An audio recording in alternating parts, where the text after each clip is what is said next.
주시는 그런 축복이 가득하시기를 간절히 소망합니다. 혹시 여러분 오늘 아침에 집을 나서실 때 집에서 거울 보고 나오셨습니까? 거울을 보면 자신의 모습이 어떤 모습인지 확인할 수 있습니다. 주름이나 다크서클을 확인하기도 하고 거울에 비춰진 내 모습을 통해서 컨디션을 파악하기도 합니다. 지난 주일에는 한 청년과 대화하다가 그 청년이 이런 이야기를 한번 했었습니다. 목사님, 저는 아침에 일어나서 거울 볼 때가 가장 행복합니다. 하나님께서 어떻게 이렇게 아름답게 지으셨는지 감탄스럽고 좋은 유전자를 주신 부모님께 너무 감사합니다 하면서 저한테 이런 간증과도 같은 고백을 했습니다. 여러분들께서는 거울을 보실 때 어떤 생각이 먼저 드십니까? 혹시 아이고야 주름이 와 이래 깊어지노, 아이고야 흰머리 봐라 하면서 혹시 이런 생각만 드시지는 않으십니까? 우리는 거울을 바라볼 때에 우리의 외적인 모습뿐만 아니라 나 자신을 향해서 한 번씩은 말을 걸 때도 있습니다. 평소에 살아갈 때는 나의 모습이 잘 보이지 않기 때문에 거울을 보면서 다시 힘내보자 라는 생각을 하기도 하고, 나는 어디에서 왔고 어디로 가는지 혹은 어떻게 하면 더 나은 삶을 살아갈 수 있을지 생각하면서 사색에 빠지기도 합니다. 그리스도인들이 신앙생활을 하면서 매일 바라보아야 하는 영적인 거울이 있습니다. 바로 회개와 믿음입니다. 하나님의 방향으로 돌이키는 회개와 하나님께서 선물해 주신 이 믿음은 우리의 영적인 거울이 되어서 우리가 하나님 앞에 정직하게 살아가고 있는지, 그리고 앞으로 어떤 삶을 살아야 할지 보여주는 좋은 가이드가 됩니다. 오늘은 바로 이 영적인 거울을 통해서 예수께서 가르쳐 주신 하나님의 나라가 가까이 왔음을 다시 한번 확인하고 현재 나의 삶을 점검해 보면 좋겠습니다. 사랑하는 여러분, 오늘은 제의 수요일입니다. 제의 수요일은 사순절의 첫 번째 날로 믿는 사람들이 죄를 고백하고 또한 이마에 제를 바르며 사순절의 의미를 묵상하는 날입니다. 이 제의 수요일은 구약 성경에 따르면 유대인이 하나님 앞에 죄를 지었을 때 제를 뒤집어 쓰고 또한 옷을 찢는 그런 전통에서 시작되었습니다. 이러한 참회의 전통적 표지를 받아들인 초기 그리스도교에서 이마에 제를 다시 한번 얹어주며 죄를 고백하는 그 행위를 시작하여서 오늘날까지 그 전통이 이어지고 있습니다. 사순절을 시작하는 저희에게도 이처럼 하나님께 진솔하게 죄를 고백하고 또한 돌이키기로 결단하는 그러한 믿음이 있어야 합니다. 오늘 말씀에서 예수 그리스도께서는 사람들에게 하나님의 나라가 가까이 왔으니 회개하고 복음을 믿으라면서 간결하고 명확하게 말씀하십니다. 예수 그리스도께서는 우리에게 회개의 길을 열어주셨고, 특히 예언자로서의 예수께서 보여주신 선포와 사역들을 통해서 우리의 믿음을 더욱 확고히 하도록 도우시고 계십니다. 여러분, 회개와 믿음은 결코 따로 볼 수 없습니다. 왜냐하면 회개는 이 믿음을 통해서 더욱더 진정한 의미를 가지게 되고, 믿음은 회개를 통해서 더욱더 구체화되기 때문입니다. 우리가 그리스도인으로서 이 땅을 살아갈 때에 특별히 이 사순절 기간을 보내면서 하나님 앞에서 우리의 회개와 또한 믿음이 더욱 새롭게 되기를 소망합니다. 특히 예언자이신 예수께서 선포하신 이 하나님 나라의 백성답게 살아가기 위해서 죄를 돌이키는 회개와 또한 복음을 믿는 믿음이 여러분들께 가득하시기를 바랍니다. 오늘 함께 읽은 말씀은 그 자체로 복음서 전체를 요약해 주시는 예수 그리스도의 선포이자 또한 이 땅의 구원자로 찾아오신 예수 그리스도만이 하실 수 있는 유일한 권면의 말씀입니다. 마가복음은 로마인을 대상으로 쓰여졌습니다. 마가복음의 배경을 잠깐 살펴보면 당시 로마의 황제들은 신격화되었습니다. 그렇기 때문에 황제들을 신의 아들 혹은 복음이라는 용어들로 부르기도 했습니다. 하지만 칼리굴라라고 하는 로마 3대 황제부터 황제를 향한 존경심이 점차 무너지기 시작했고, 이후에는 황제 3명이 연달아서 서로를 죽이고 또한 강탈하면서 이러한 황제의 자리를 갈아치우게 되었습니다. 이러한 시기에 등장한 복음서가 바로 마가복음입니다. 우리 마가복음 1장 1절 말씀을 함께 한번 읽어보도록 하겠습니다. 마가복음 1장 1절입니다. 하나님의 아들 예수 그리스도의 복음의 시작이라. 아멘.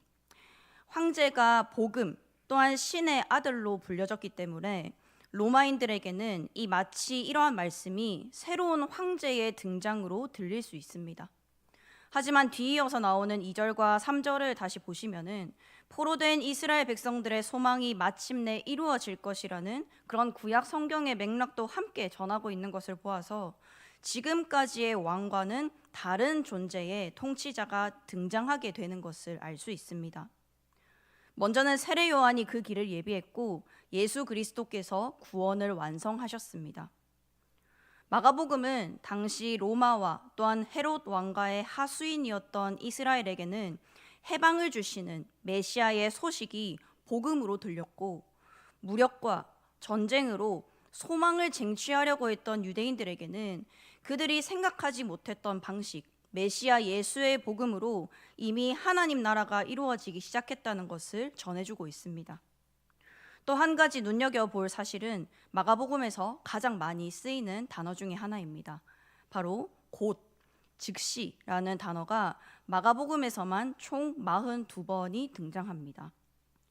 마가는 이러한 표현을 통해서 예수님께서 이 땅에 오셔서 사역했던 그 사역의 현장이 얼마나 긴박하고 얼마나 신속하게 진행되고 있는지를 강조하고 있습니다.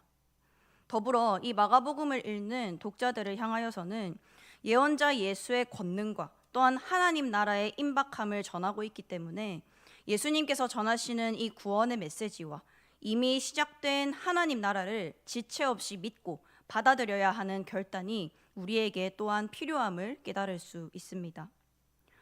이러한 배경 속에서 예수는 예언자로서 또한 목자와 교사로서 사람들에게 하나님 나라를 선포하십니다. 이 중에서도 오늘은 이 예언자로서의 예수께서 주시는 메시지를 조금 더 중점적으로 살펴보면 좋겠습니다. 먼저 이 예언자의 역할은 단순히 앞으로 다가올 날에 그런 일들을 예견하고 미리 말하는 역할자에서 그치는 사람이 아닙니다. 구약 성경 사사기에서도 선지자로 불리는 사사, 이 예언자들이 등장했습니다. 그들은 이스라엘 백성들로 하여금 그들이 잊고 지냈던 하나님의 역사하심, 또한 잊고 있었던 율법을 다시 기억나게 해서 그들의 현재와 현실을 직시하게 하는 역할을 감당했습니다. 나아가 이들이 살아왔던 과거, 곧 하나님께서 보여주신 역사를 통해서 그들의 미래를 내다보게 하고 또한 궁극적으로는 현재 살아가고 있는 그 삶을 변화시키고 앞으로 다가올 날들을 우리의 디자이너 되시는 하나님께 맡기도록 인도하는 역할을 했던 사람이 사사, 바로 이 예언자였습니다. 당시 예언자는 예수님 외에도 다양한 부류들이 있었습니다. 먼저는 제사장이자 유대 왕이었던 힐카누스라고 하는 사람이 있었습니다. 이 사람은 직업적으로 예언자 역할을 했던 인물입니다. 또한 지위나 학식에 상관없이 등장한 민간인 예언자들도 있었습니다. 또한 요단강을 갈라지게 하겠다면서 추종자들을 모았던 드다라는 예언자가 있었고, 이름이 밝혀지지 않은 한 이집트인 예언자는 예루살렘 성벽이 무너지고 자신의 추종자들이 예루살렘에 입성할 것이라고 말했습니다. 심지어 유대 전쟁이 일어났을 때에는 성전 입구에서 구원의 표적을 보이겠다며 6천 명을 모은 예언자도 있었습니다. 이렇게 모아보니 다 사기꾼 같죠. 하지만 그들의 말보다는 예언한 행동들이 모두 어떠한 상징적인 것을 말하고 있다는 것에 우리는 초점을 더 맞춰야 합니다. 요단강이 갈라져서 들어가는 바로 그곳, 예루살렘 성벽이 무너져서 예루살렘에 입성하게 되는 것, 성전 입구에서 보이는 표적 모두가 이 약속의 땅으로 들어가는 것을 상징하고 있습니다. 예언자이신 예수께서 행하셨던 일들도 모두 무엇인가를 상징하고 떠올리게 합니다.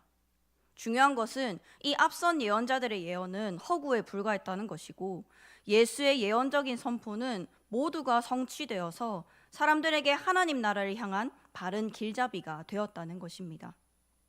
이 예언자 예수께서는 크게 두 가지 사역에 힘을 쏟으셨습니다. 먼저 첫 번째는 기적을 행하는 자로서의 예수입니다. 당대 예수께서는 이미 축귀사 또한 치유자로 충분히 알려져 있었습니다. 하지만 그 당시에 흔했던 마법사나 혹은 주술사와는 확연히 다르셨습니다. 사실 예언자 예수께서 행하셨던 기적은 그 겉으로 보이는 때깔부터가 다르셨지만 가장 무게 있는 차이점은 무엇이냐면 마법사들과는 다르게 그 축귀 사역을 돈벌이로 사용하지 않으셨다는 것입니다. 또한 어떤 주문이나 도구 같은 것은 필요 없으시고 오직 진리의 말씀으로 사역하셨습니다. 유대인 퇴마사로 유명했던 엘레아자르라는 사람이 있었는데요. 이 사람은 축귀 사역을 할 때에 고약한 냄새를 동반하여 주술적인 효험이 있다고 알려진 어떠한 나무 뿌리를 사용해서 축귀를 행합니다. 하지만 예수께서는 말씀 단 한마디로 축귀 사역을 행하셨습니다. 그냥 나오라고 하니까 귀신이 그 사람 몸에서 나오게 된 것입니다. 우리 마가복음 1장 24절에서 26절 말씀을 함께 읽어보도록 하겠습니다. 나사렛 예수여, 우리가 당신과 무슨 상관이 있나이까? 우리를 멸하러 왔나이까? 나는 당신이 누구인 줄 아노니 하나님의 거룩한 자니이다. 예수께서 꾸짖어 이르시되 잠잠하고 그 사람에게서 나오라 하시니 더러운 귀신이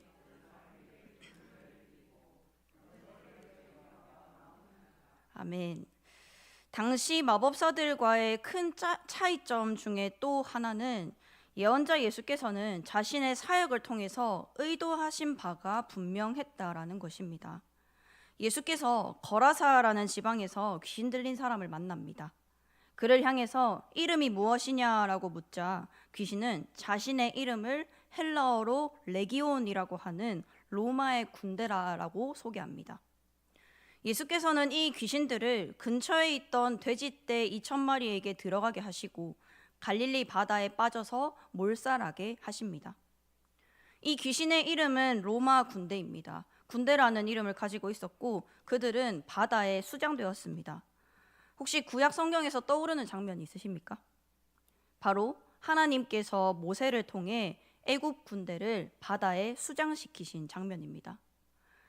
거라사에서의 이 장면은 이스라엘 백성이 극적으로 구원을 경험했던 출애굽 사건을 떠올리게 한다는 것입니다.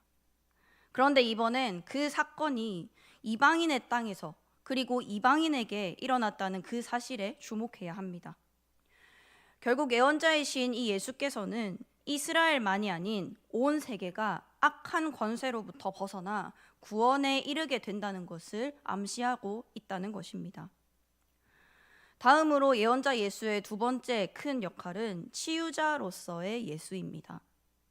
예언자 예수께서는 귀가 먹고 또한 말 더듬는 사람, 맹인, 수많은 사람들에게 치유자로서 다가가신 분입니다. 그들을 치유하신 것은 무슨 의미가 있을까요? 예수께서는 소외된 자들, 몸이 아프고 병든 자들을 측은히 여기시면서 그들을 치유하실 뿐만 아니라 그들을 본질적으로 회복시키십니다. 단순히 몸의 정상화만을 위해서 치유하시는 것이 아니라 축귀 사역과 마찬가지로 치유 사역을 통해서 의도하신 바가 분명히 있다는 것입니다. 신체적으로 불구인 사람들, 치유받은 사람들을 보면 온전한 이스라엘 사람으로 받아들여지지 못했다는 것을 우리는 알 수 있습니다. 나병 환자는 율법에 의해 공동체에서 완전히 격리되어야 했고 혈루증 환자 역시 부정한 존재로 취급받았으며 사회적으로는 기피 대상이었습니다. 이들은 성전에서 예배할 수도 사람들과 어울릴 수도 하나님의 백성이라는 정체성을 가질 수도 없었습니다. 그들에게 은혜가 있었을까요? 그들에게 서로 사랑하며 하나님의 나라를 기다리라는 그 하나님의 말씀이 이들에게 들렸을까요? 그렇지 않았다는 것입니다. 하지만 예언자이신 예수께서는 이들에게 다가가셔서 이들을 정상적인 신체로 고쳐주시는 그 치유 사역을 넘어 이들을 사회적으로 회복시키시고 하나님의 백성이라는 지위, 그 정체성을 회복시켜 주셨습니다. 또 하나 주목해 볼 점은 예수께서 중풍병자를 치유하실 때 하신 말씀입니다. 우리 마가복음 2장 5절에서 7절 말씀을 함께 읽겠습니다. 예수께서 그들의 믿음을 보시고 중풍병자에게 이르시되 작은 자야 내 죄 사함을 받았느니라 하시니 어떤 서기관들이 거기 앉아서 마음에 생각하기를 이 사람이 어찌 이렇게 말하는가 신성모독이로다. 오직 하나님 한 분 외에는 누가 능히 죄를 사하겠느냐. 예언자 예수께서 죄 사함의 권세를 가지고 했던 이 발언은 그 자리에 있었던 서기관들의 심기를 건드립니다. 유대인들은 죄를 사하는 권한이 하나님께만 있다고 생각했기 때문입니다. 좀 더 실제적으로 이것을 보면은 죄는 성전에서 치러지는 제사를 통해서 사함받을 수 있었습니다.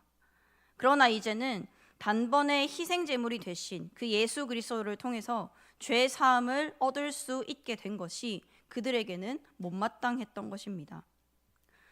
그 거주민은 내가 병들었노라 하지 아니할 것이라 거기에 사는 백성이 사죄함을 받으리라. 이사야 33장 24절 말씀인데요. 이것은 질병이 사라지는 것과 죄 사함을 받을 것이 연결되어 있다는 것을 말하고 있는 말씀입니다. 즉 하나님께서 메시아적 왕을 통해서 다스리실 그날에 일어날 일들이라는 것입니다. 그렇기 때문에 앞선 치유 사역과 또한 축기 사역 모두가 스가랴 13장과 또한 이사야 35장에 나오는 예수께서 다스리시는 그 구원의 날에 일어날 상징적인 일들이라는 것을 나타내고 있습니다. 우리 스가랴서 13장 2절 말씀과 이사야서 35장 5절에서 6절 말씀을 각각 한번 읽어보도록 하겠습니다. 만군의 여호와가 말하노라. 그날에 내가 우상의 이름을 이 땅에서 끊어서 기억도 되지 못하게 할 것이며 거짓 선지자와 더러운 귀신을 이 땅에서 떠나게 할 것이라. 이사야 말씀입니다. 그때에 맹인의 눈이 밝을 것이며 못 듣는 사람의 귀가 열릴 것이며 그때에 저는 자는 사슴같이 뛸 것이며 말 못하는 자의 혀는 노래하리니 이는 광야에서 물이 솟겠고 사막에서 시내가 흐를 것임이라. 아멘. 하나님께서 이 메시아적 왕을 통해서 다스리시는 그 시대가 이미 시작되었습니다. 하지만 깨닫지 못하는 자들, 가장 낮고 낮은 자리에 우리를 위해 이 땅에 오신 구원자 예수 그리스도를 받아들이지 못하여서 그릇된 길로 행하는 자들에게는 예수께서 때가 가까웠다, 하나님의 나라가 도래하였다, 회개하고 복음을 믿으라는 이 예수의 선포는 사실 귓등으로도 들리지 않는 그런 비극적인 일이 벌어지고 있다는 것입니다. 예언자로서의 예수가 보여주신 축기와 또한 치유 사역은 약한 자, 또한 작은 자들을 이 혈통에 상관없이 일으키심을 통해서 기존에 있던 유대교를 회복시키시고 다시금 하나님 나라의 백성들로 세워가고 있는 과정이라는 것입니다. 예언자 예수께서는 말씀을 밝히 알고 깨닫는 사람들, 예수 그리스도의 말씀을 듣고 행하는 자들을 주목하시고 그들에게 하나님 나라의 진리를 보여주십니다. 이 마가복음에 등장한 예언자로서의 예수의 행적과 선포를 통해서 황제를 숭배했던 로마인들과 또한 율법과 성전 체제에서 벗어나지 못했던 유대인들, 또한 수많은 말씀을 듣고 수많은 예배를 하고 수많은 절기를 보내면서도 여전히 자신의 소견에 오른 대로 살아가고 있는 우리들에게 다시금 이 사순절 기간을 통해 하나님께 나아갈 수 있도록 돕고 계신 것입니다. 그렇다면 우리는 이렇게 가까워진 하나님 나라, 이미 성취되어 시작되고 있는 이 하나님 나라를 어떻게 받아들이고 경험할 수 있겠습니까? 바로 오늘 이 예수의 선포에 담긴 회개와 믿음으로만이 가능합니다. 마가복음 1장 15절 말씀을 우리 한 번 더 읽겠습니다. 이르시되 때가 찼고 하나님의 나라가 가까이 왔으니 회개하고 복음을 믿으라 하시니. 아멘. 선지자들이 내다보았던 메시아 시대가 예언자 예수의 선포와 그의 사역 가운데 시작되었습니다. 메시아 시대는 더 이상 미래적이거나 임박한 상황이 아니라 지금 이 시대에 현존하고 있다는 것입니다. 오늘 말씀에서 예언자 예수께서 하신 이 선포의 마지막 부분은 서로 연결된 두 가지 명령으로 구성되어 있습니다. 예언자 예수의 사역과 함께 시작된 이 새로운 시대의 도래에 대해서 하나님의 백성은 그에 합당한 반응, 곧 회개와 믿음을 보여야 합니다. 이것은 신약 성경 전체에서도 언급되고 있는 예수님의 제자로 살아가는 그 제자도의 기초라고도 볼 수 있습니다. 그 중에서 사도행전 11장 말씀을 한번 같이 보도록 하겠습니다. 사도행전 11장 17절부터 18절 말씀을 우리 함께 읽겠습니다. 그런즉 하나님이 우리가 주 예수 그리스도를 믿을 때에 주신 것과 같은 선물을 그들에게도 주셨으니 내가 누구이기에 하나님을 능히 막겠느냐 하더라. 그들이 이 말을 듣고 잠잠하여 하나님께 영광을 돌려 이르되 그러면 하나님께서 이방인에게도 생명 얻는 회개를 주셨도다 하니라. 아멘. 예언자 예수의 선포 중에서 이 먼저 회개라는 것은 구약 성경의 이스라엘 백성들에게 자주 요청되었던 것입니다. 하나님과의 그 언약 관계의 상태로 다시금 돌아가는 것을 의미합니다. 회개는 기독교 신앙에서 아주 중요한 개념입니다. 자신의 잘못이나 죄를 인정하고 하나님께 용서를 구하며 삶의 방향을 바꾸는 것이기 때문입니다. 단순히 잘못을 인정하는 것에 그치지 않고 마음과 행동을 다시 한번 하나님께로 돌이키는 과정인 것입니다. 하나님께서 원하시는 그 중심 관역에 우리의 삶이 계속해서 도달할 수 있도록 0점 조절을 계속해서 하는 작업이 바로 이 회개라는 것입니다.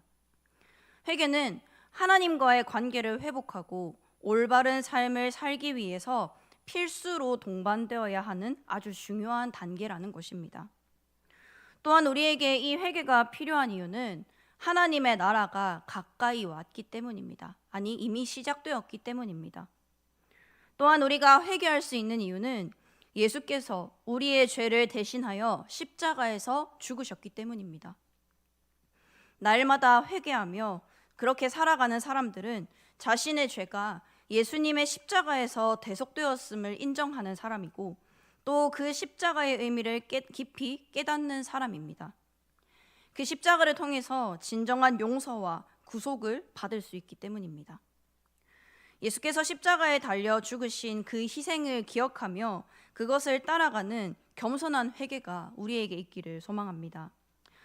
오늘 우리가 함께 나눈 이 하나님 나라가 가까이 왔다라는 이 예수의 선포는 단지 장소적인 개념이 아니라 예수 그리스도의 십자가를 통해서 그 시대, 그 나라가 성취되었음을 의미합니다.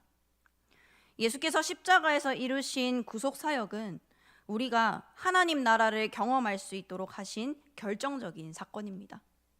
그러므로 우리는 예수님의 죽으심과 부활을 알고 깨달은 자로서 하나님 앞에 올바른 회개를 이루어가며 하나님 나라 백성으로서의 삶을 살아가야 합니다. 사도행전 3장 19절 말씀에는 이렇게 기록되어 있습니다. 그러므로 너희가 회개하고 돌이켜 너희 죄 없이 함을 받으라. 이같이 하면 새롭게 되는 날이 주 앞으로부터 이를 것이요. 이 새롭게 되는 날을 진정으로 받아들이기 위해서는 최우선적으로 하나님 안에서 회개하고 돌이켜야 합니다. 이것을 뒤집어 보면 우리는 회개를 통해서만이 하나님께서 예비하신 그 새롭게 되는 날을 경험할 수 있게 된다는 것입니다. 회개는 먼저 자신의 잘못이나 죄를 인정하는 것으로 시작되어야 합니다. 하지만 그 인정하는 것에서 끝나서는 안 됩니다.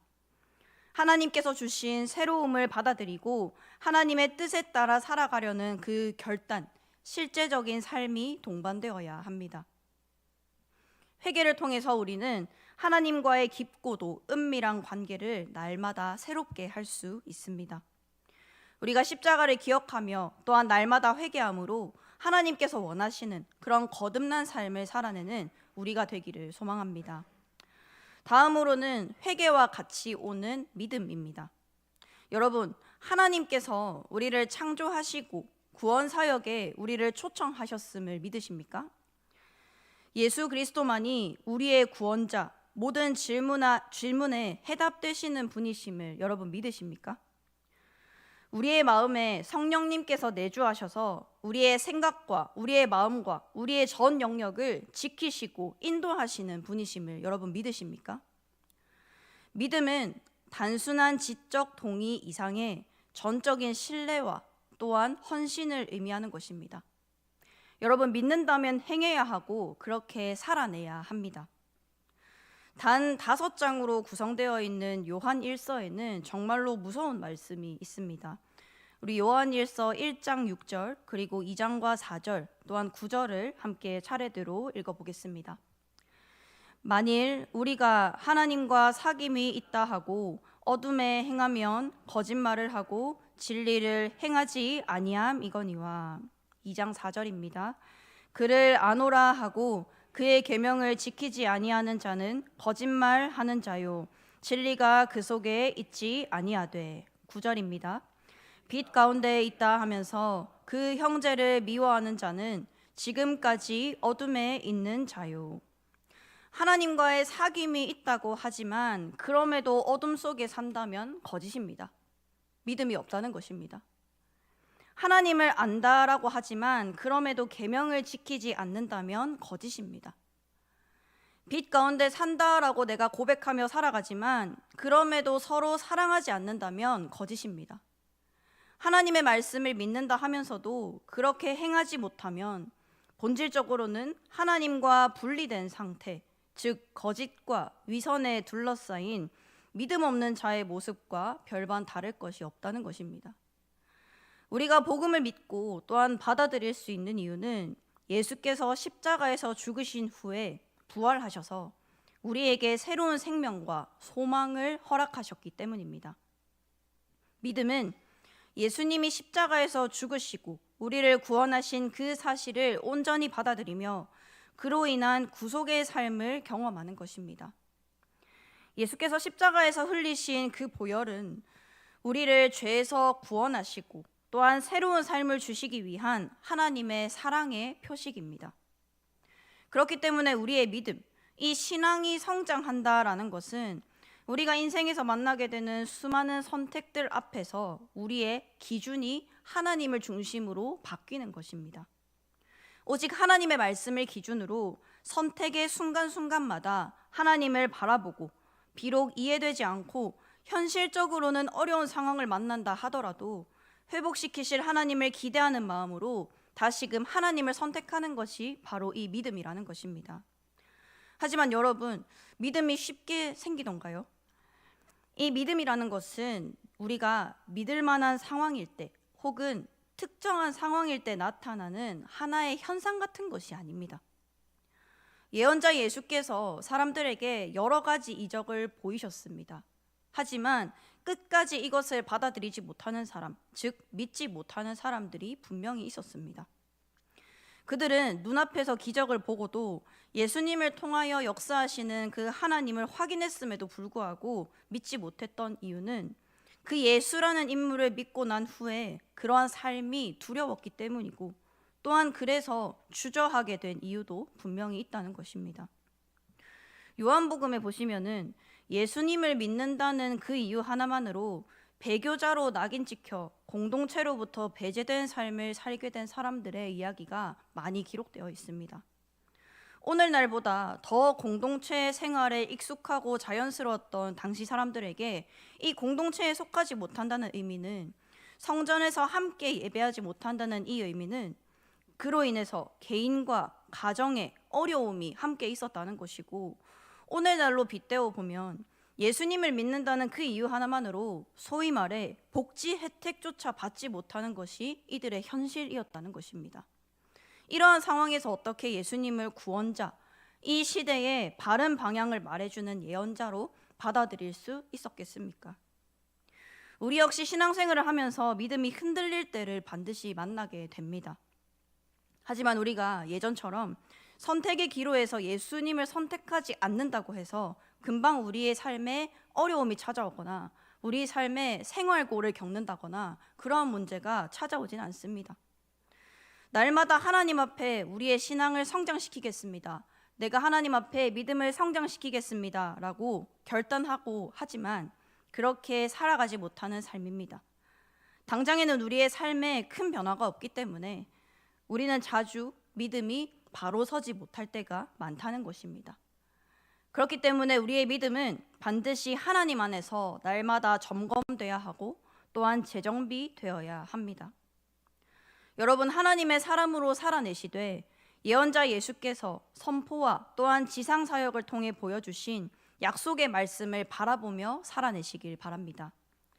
잊지 말아야 할 것은 우리가 믿음을 잘 지키기 위해서는 우리의 믿음이 얼마나 오래되고 굳센지 그것이 문제가 아니라 믿음의 대상이 복음, 곧 예수님 자체이냐라는 것입니다. 복음을 믿으라는 이 명령의 의미는 이미 현존하는 하나님의 통치에 전적으로 헌신하고 순응하는 것을 말합니다. 우리에게 복음이 되시는 그 예언자 예수를 받아들이고 하나님의 통치를 두 팔 벌려 환영할 때에 우리는 더욱 하나님을 찬양할 수 있게 되고 하나님을 높이는 삶을 살아내게 될 줄로 믿습니다. 설교 후에 찬송가 620장을 함께 찬양하려고 합니다. 여러분 잘 아시는 찬송가일 텐데요. 이번에는 우리가 곡조 없이 기도하는 마음으로 먼저 가사만 읽어보면 좋겠습니다. 찬송가 620장을 우리 가사만 먼저 한번 읽어보도록 하겠습니다. 함께 우리 1절부터 그리고 3절까지 한번 읽어보도록 하겠습니다.